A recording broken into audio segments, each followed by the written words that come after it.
and welcome to Daily Debrief, your primer on international news. I'm Swastika, and today we talk about the Iran nuclear deal, the Brazilian government's attempt to evict families from a land occupation, and the Saudi attempt to derail a war crime probe in Yemen. We begin with talks on the Iran nuclear deal. Discussions in Vienna between Iran and other signatories of the nuclear deal were suspended yesterday and will resume next week. The decision comes amid rising tensions with Iran demanding that sanctions be withdrawn and the Europeans saying Iran has backtracked on its promises. My colleague Prashant talked to Vijay Prashad of Tricontinental Research Institute on this. Thank you, Vijay, for joining us. So the latest news on Friday night here, of course, that the talks on the Iran nuclear deal, the Vienna round, which began on the 29th, has apparently been suspended. So the talks will apparently reconvene next week after all the parties get a chance to go back to their capitals and consult. So one of the key elements here seems to be the European countries, which were so far being portrayed as the more moderate forces. And they are expressing some kind of disappointment that Iran has gone back on its promises, or that is in the language that has come. So how do you see this right now? Because last week we had talked about how this was a very difficult negotiation. So how do we see the European claims right now? Well, look, it's a question of what this negotiation was supposed to be about. This is the seventh round ever since the Biden administration in the United States said that they'd come back to the table and try to put the broken JCPOA back into one piece. Well, the disagreement is what the negotiations are about. The Iranians have said that removal of sanctions is a precondition, essentially. They want sanctions to be gone. That's the first item at the table. Then they'll talk about the rest. The Europeans are saying, and this is a curious business, and I don't understand how the Europeans are getting here. Europeans are saying that the Iranians are not accepting what they've agreed on in the last 6 rounds of negotiation. The Iranians are countering, saying we never signed any piece of paper. I mean, everything was a draft.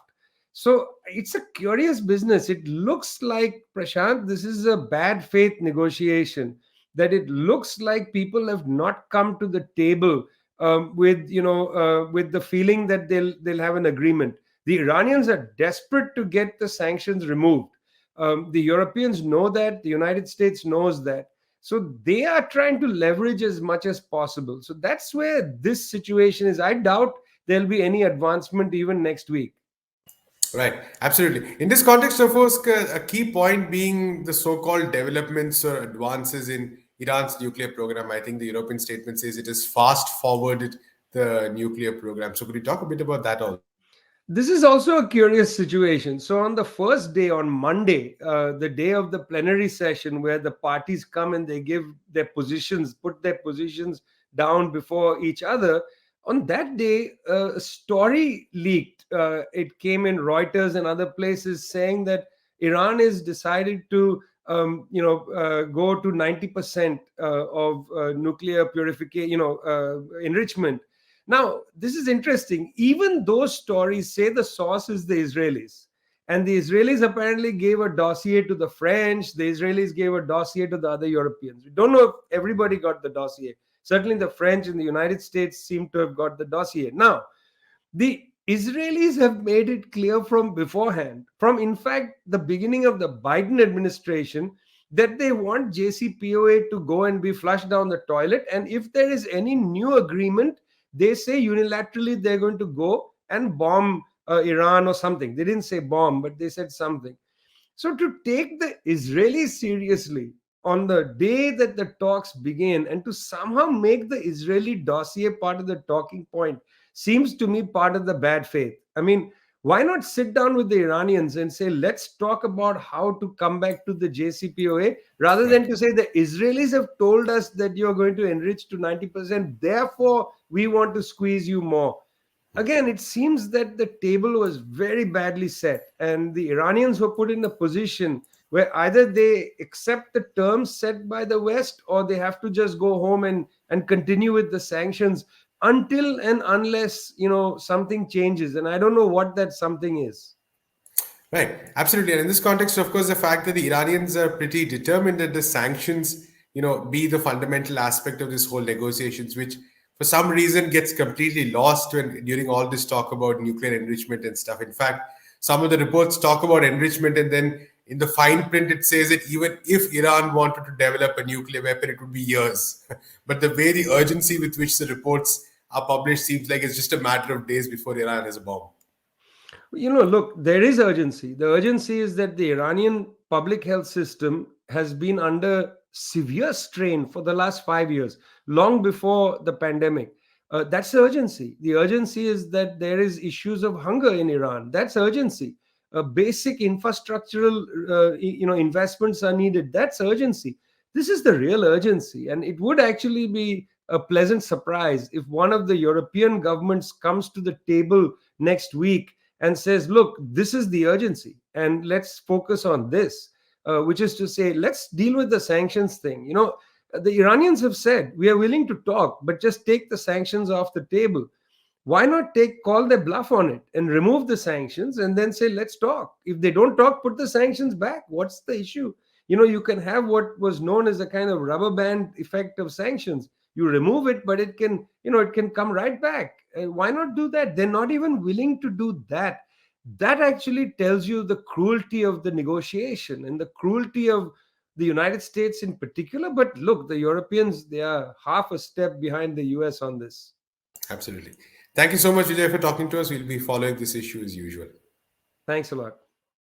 Our next story is from Brazil, where on November 23rd, the Sao Paulo Court of Justice authorized the eviction of 450 families living in the Maré Vive camp of the landless rural workers movement in Velenos.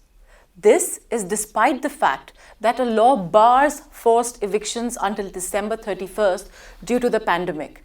The families have been living in this community for close to 4 years after they occupied the land, which was lying unutilized. Zoe from People's Dispatch brings more on this issue. The Landless Rural Workers Movement of Brazil has been organizing a campaign to call for no evictions during Christmas. Several of their encampments across the country of Brazil are under threat of eviction from local judges. During the pandemic, a Supreme Court order had ruled that there would be no evictions allowed in urban or rural areas. However, several orders have been approved, especially in the state of Sao Paulo with the Marielle Vive camp, to evict the 450 families living at the encampment. The MST, which has been in existence for over 3 decades, uses the clause of the Brazilian Constitution, which states that any land that is being unproductive, where slave labor is being used, or where environmental regulations are being violated, and where tax evasion or tax fraud has taken place by the owners, can be recovered by the state and used for productive purposes. In this sense, the MST has been retaking land over the past couple of decades, where landless families move and build communities, start agricultural production, build schools, and these become, once recognized by law, they become settlements. The Marielle Vive camp was established 3 years ago by these landless families in the state of Sao Paulo and the city of Valinhos, and it has been under constant threat despite the fact that the prior owners had, engaged in tax evasion and the land was unproductive. In this sense, with the impending eviction from Marielle Vive, the MST has been engaged in, this online social media campaign, has been organizing protests, and has been calling on international support to denounce the eviction. This Wednesday, on December 1st, a Supreme Court judge extended the original ruling, which said that no evictions could take place during the pandemic. This was extended to March, and so this has given a new hope for the families at Marielle Vive and several other of the MST camps across the country.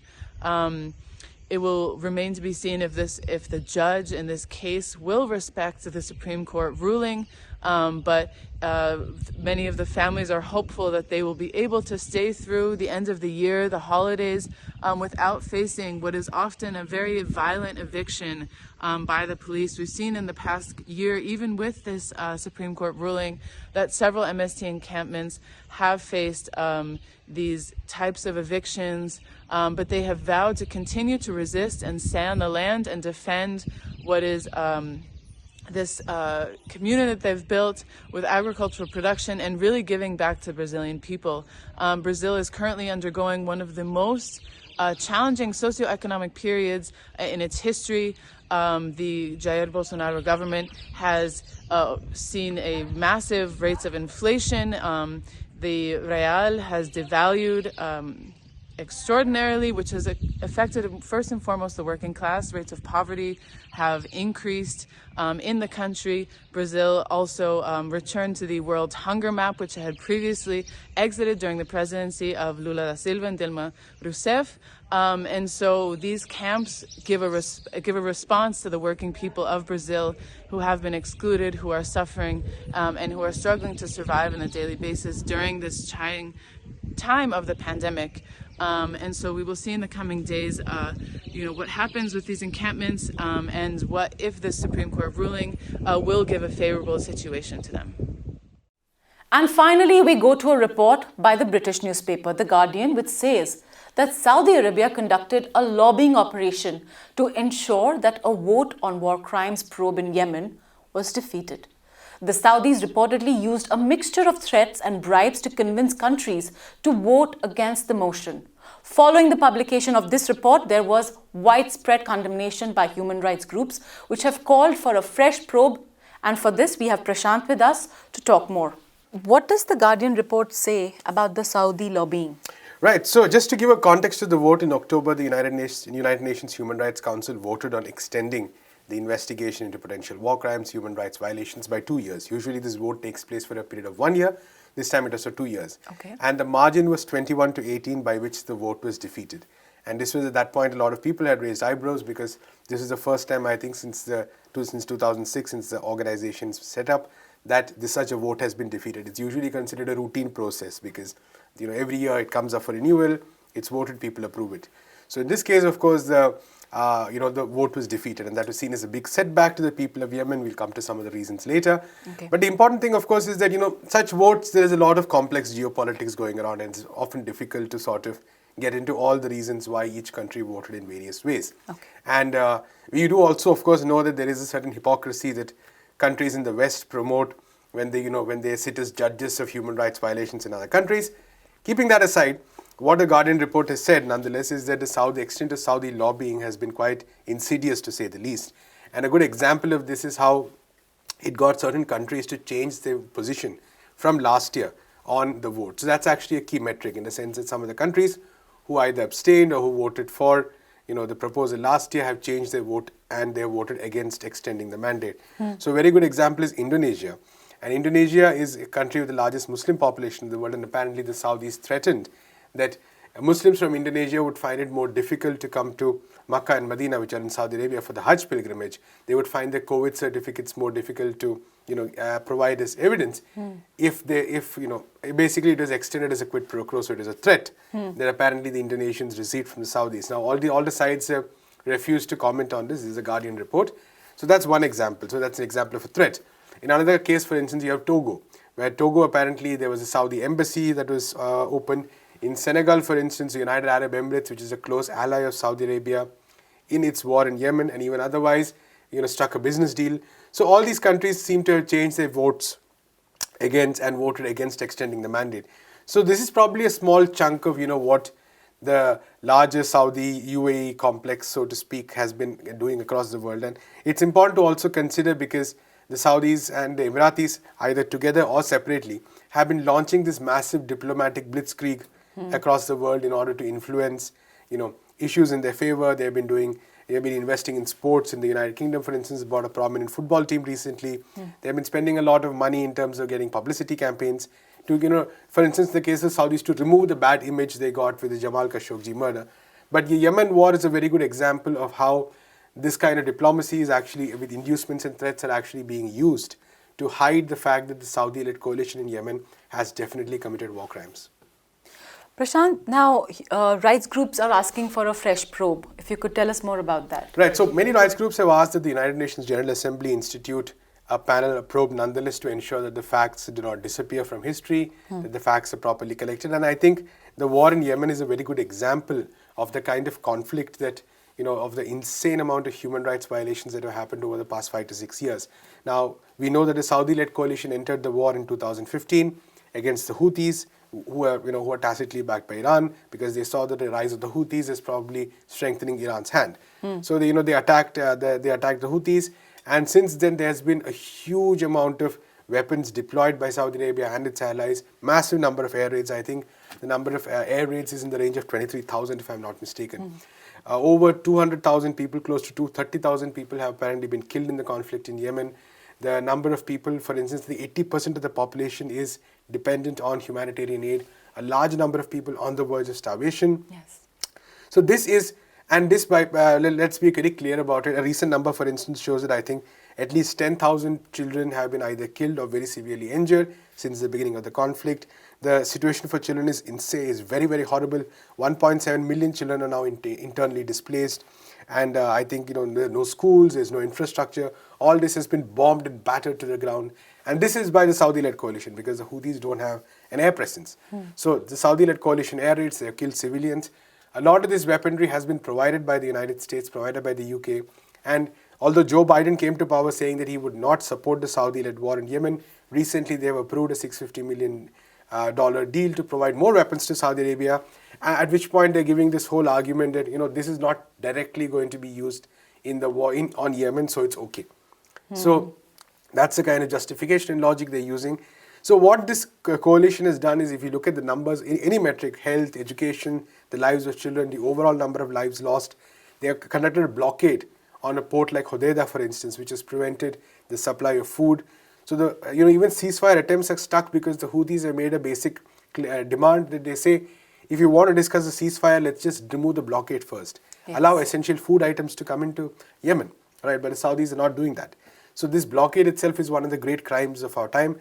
The UN has called the situation in Yemen the worst human rights disaster of the century, and it's for a very good reason, because it's a small country, not a large population, but the amount of destruction that is being wrought on the people, in every sense of the term, it will take, even if the war ends today, it will take decades for recovery to take place. And the war shows no signs of ending. There's intense fighting going on in the city like Marib, near Hodeidah, in many parts of Yemen for that matter.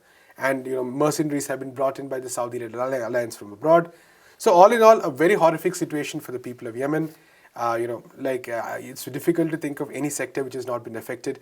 And a lot of these crimes will go unrecorded, unregistered, because of the fact that there is, this probe might be closed. So irrespective of the idea of, say, Western countries and their hypocrisy in that, nonetheless, the fact remains that these important information needs to be preserved so that those guilty can be held accountable. Thank you, Prashant. We'll keep following up on that story from our end. Keep watching Daily Debrief and do follow us on People's Dispatch.